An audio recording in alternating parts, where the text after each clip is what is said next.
Olá, eu sou o Vinícius Moreira, professor de pediatria, editor do Afia Ped Papers. A gente está juntos, estamos juntos no Instagram, no YouTube, e você está aqui vendo exatamente esse vídeo do YouTube, no qual a gente vai falar sobre doenças exantemáticas. A gente tem 2 vídeos sobre doenças exantemáticas, esse é o primeiro deles, não deixe de assistir o próximo também.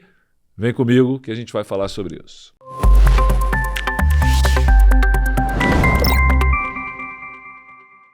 Muito bem, então, como prometido hoje, a gente vai conversar sobre doenças exantemáticas e a ideia aqui é que a gente faça um bate-bola de perguntas e respostas sobre doenças exantemáticas. Como é um tema extenso, eu achei por bem a gente dividir isso em 2 vídeos. Então, nesse primeiro vídeo, basicamente, eu vou abordar doenças virais exantemáticas que não formam vesículas. Então, a gente vai falar do sarampo, da rubéola, do exantema súbito, do eritema infeccioso e da mononucleose infecciosa. De que maneira? Num bate-bola de perguntas e respostas. E você que está acompanhando no YouTube, que viu hoje, que viu amanhã, que viu depois, está na dúvida, manda uma pergunta que a gente responde. Então, vamos lá. Falando primeiro do sarampo, que foi a primeira doença que eu elegi aqui para a gente comentar, para a gente falar. Falei para vocês num esquema de perguntas e respostas quais os sinais clássicos do sarampo. O sarampo é um quadro gripal. Ele tem um quadro gripal intenso, manifesto, mas ele tem outras características. Ele tem um exantema e ele tem a famosa mancha de Koplik. A mancha de Koplik é uma alteração na mucosa arredondada, acinzentada, com eritema ao seu redor, que aparece na mucosa oral em oposição aos dentes molares, em geral, cerca de 24 horas antes do exantema realmente se manifestar. Então, o sarampo começa com pródromos de um quadro gripal viral, destaque para a conjuntivite do sarampo, que é muito intensa, a fotofobia no sarampo é algo muito marcante, e quadro respiratório viral gripal e o aparecimento da mancha de Koplik. O detalhe do Koplik é que característico do sarampo, um sinal patognomônico, que precede o exantema em cerca de 24 horas. Então, mancha de Koplik é fundamental. Quando você está numa situação de epidemia, de pandemia, de sarampo, identificar a mancha de Koplik já mostra que aquele paciente em breve irá manifestar o exantema. E, só reforçando, quando aparecem as manchas de Koplik no sarampo? É antes do exantema. 1 a 2 dias antes do exantema. Lembrando que, se eu pergunto como ocorre a transmissão do sarampo, eu vou entender, primeiro, que acontece através de gotículas respiratórias durante o período catarral, da fase gripal de fato, sendo que a contagiosidade do sarampo é gigantesca.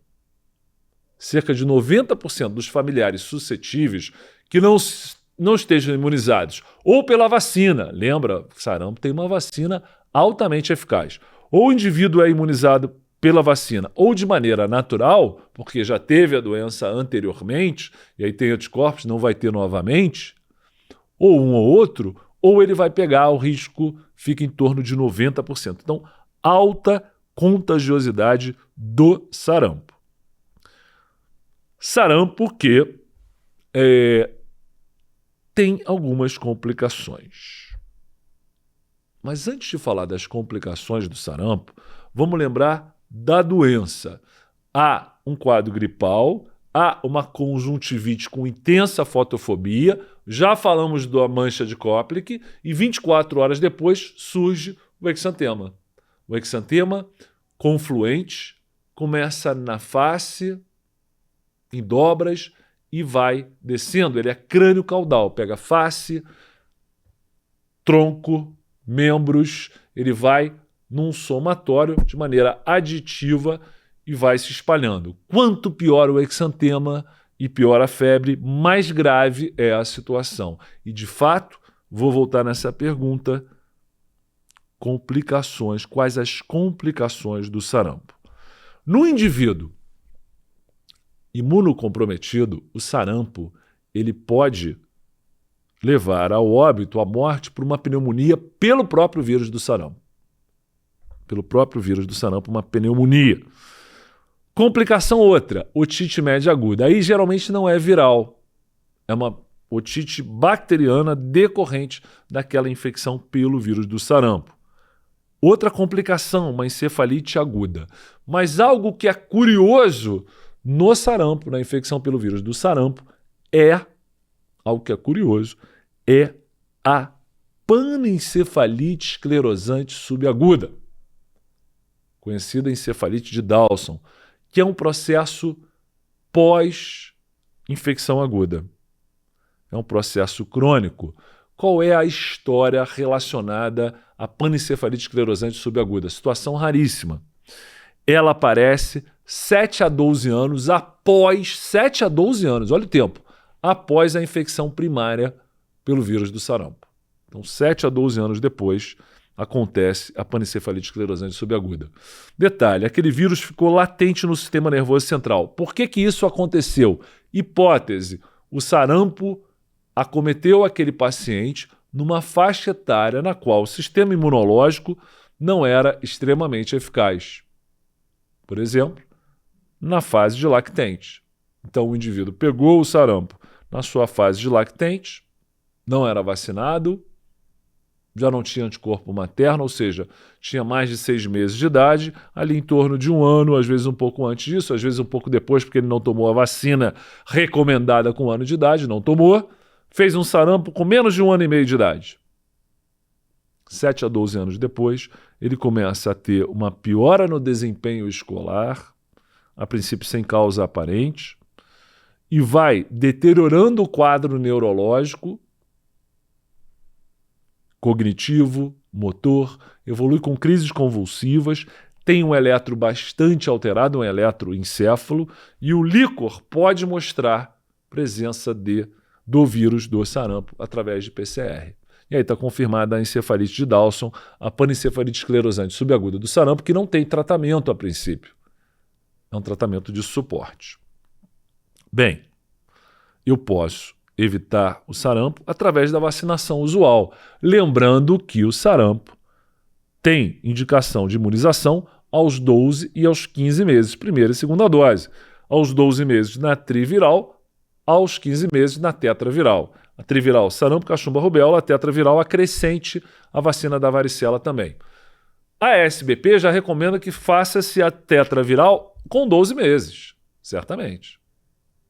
O Ministério da Saúde fornece aos 15 meses. Mas, de qualquer forma, o Ministério da Saúde já forneceu a tríplice viral aos 12 meses. Então, pensando exclusivamente no sarampo, o vírus vivo atenuado é administrado com 1 ano de idade e com 1 ano e 3 meses.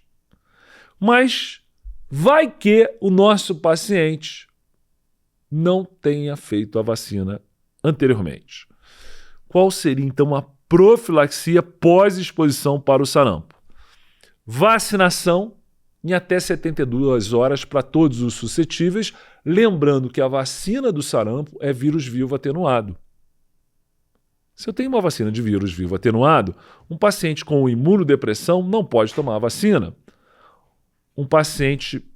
Uma gestante não pode tomar a vacina. Então, numa situação de pandemia ou epidemia, esses pacientes imunocomprometidos devem, ao invés da vacina, preferencialmente nos primeiros 5 dias, fazer a imunoglobulina para tentar, através de anticorpos, bloquear o vírus selvagem.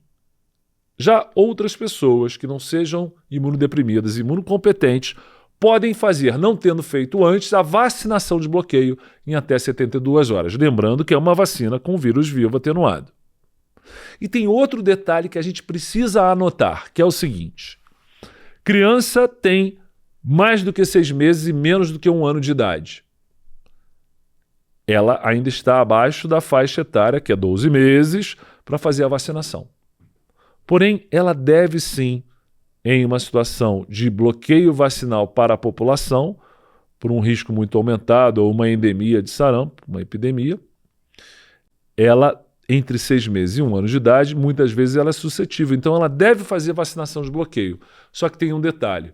Entre 6 e 12 meses, eu posso estar vacinando uma criança que recebeu anticorpo contra o sarampo durante a gravidez, por transferência pela placenta, a partir da mãe, que tinha os anticorpos. Eles passaram pela placenta e eles ainda estão lá circulando na corrente sanguínea da criança, estão lá no organismo da criança, ainda depois dos 6 meses de idade. Então, esse paciente que toma a vacina entre 6 e 12 meses, pode acontecer com ele o seguinte: ele faz a vacina contra o sarampo com um vírus atenuado, vacinal, e os anticorpos que ele ainda preserva irão bloquear a ação do vírus vacinal, impedindo que ele gere uma resposta imune. Então, qual é o segredo, qual é o pulo do gato, né? O cat jump, para resolver isso? É considerar essa vacinação, não é que ela não possa ser feita, ela deve ser feita. Considerar essa vacinação como dose zero. Você vai lá no cartão da criança e bota: vacinou contra o sarampo numa situação de bloqueio vacinal da população.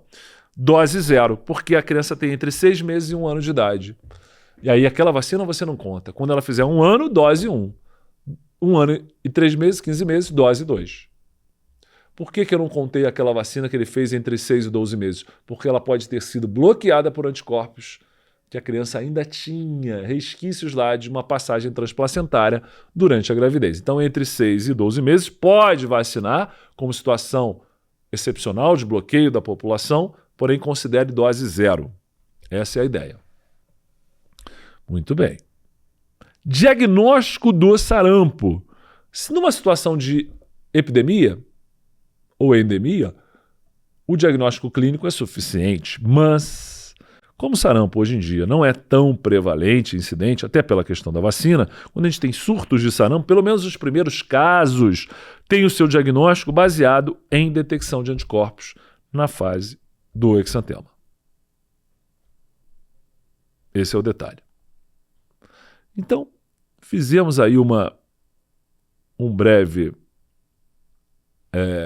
papo, através de perguntas e respostas, sobre o sarampo. O prognóstico do sarampo é bom, mas em desnutridos ele pode ser fatal. E outro detalhe é que pacientes com deficiência de vitamina A podem ter um curso pior do sarampo. Então, em pacientes desnutridos, em pacientes com menos de 2 anos que têm o sistema imune menos eficaz do que uma criança com mais de 2 anos, é recomendável uma reposição de vitamina A ao longo da doença. De restante, é só suporte. Vamos seguir para a rubéola. E eu vou perguntar quais os sinais clínicos característicos da rubéola. A rubéola, quando descrita, ela foi descrita como um mini sarampo, um sarampinho, um sarampo leve, porque ela tinha características muito semelhantes. Um raste crânio-caudal, um raste confluente, mas não tanto como o do sarampo. Conjuntivite, porém sem aquela fotofobia do sarampo. Então, tudo parecido com o do sarampo, só que numa intensidade muito menor. E há uma característica clínica da rubéola que cai em prova. Sabe qual é?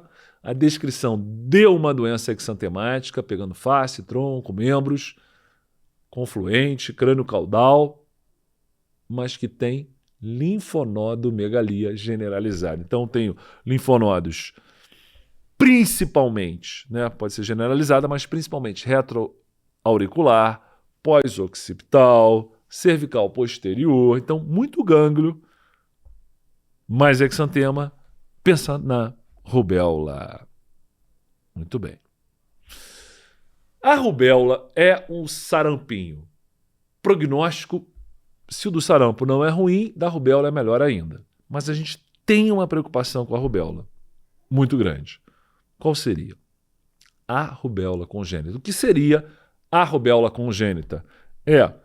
Durante a gestação, a gestante, ser infectada pelo vírus da rubéola fazer uma viremia intensa e transmitir esse vírus da rubéola para o seu feto, podendo levar a alterações, à infecção congênita.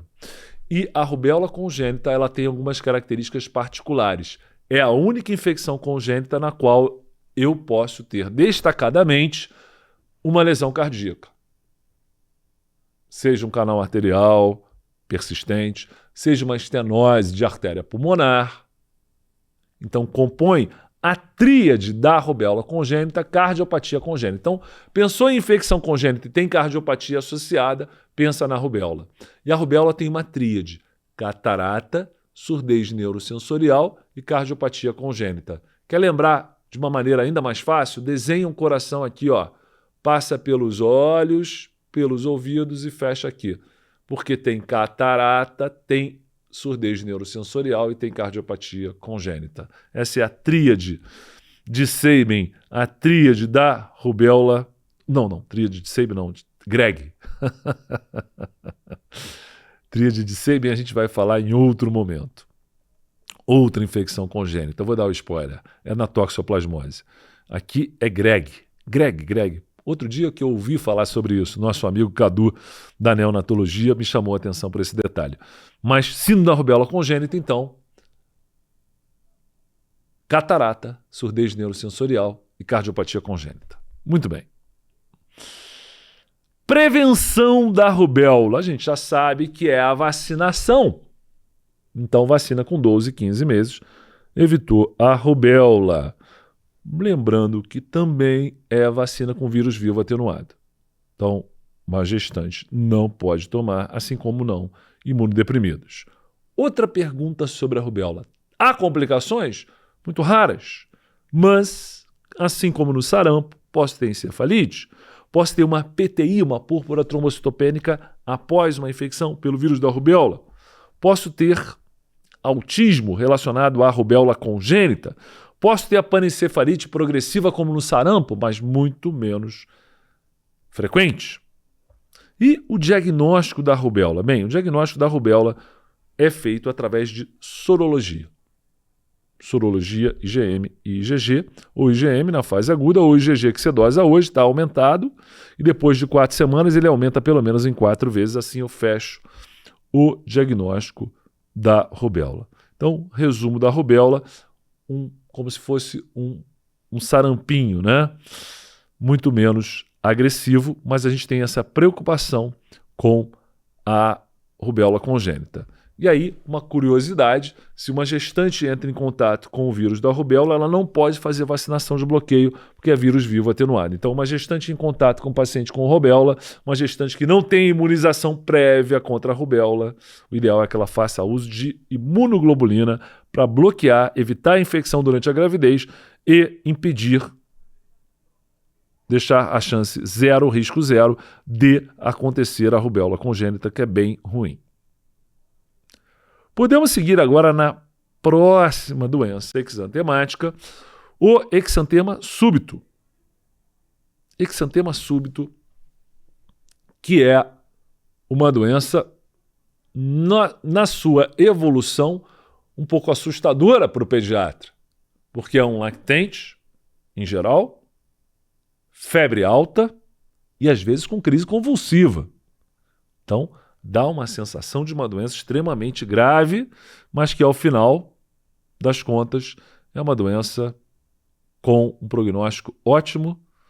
E quando a gente entende que aquela clínica daquela febre alta é do exantema súbito, inclusive a gente fica aliviado, fica tranquilo. Porque qual é o caminho do exantema súbito? Primeiro, começando com a etiologia do exantema súbito. Exantema súbito é basicamente provocado pelo herpes 6. Mas na década de 90 se descobriu que o herpes 7 também poderia provocar o exantema súbito. Então, ocasionalmente, algumas pessoas têm o exantema súbito 2 vezes, mas não é o comum. Em geral, 1 vez apenas. E aí sim, como se manifesta o exantema súbito? Por que é uma doença que chama tanto a nossa atenção e nos deixa tão preocupados? Porque eu tenho lá um lactente, a faixa etária mais afetada entre 6 e 15 meses, tenho lá um lactente com uma febre muito alta. 39, 39,5, 40 de febre. Ele tem uma febre muito alta durante 1, 2, 3 dias e não há foco para essa febre. Não há quadro gripal viral, não há quadro respiratório, não há nada na urina.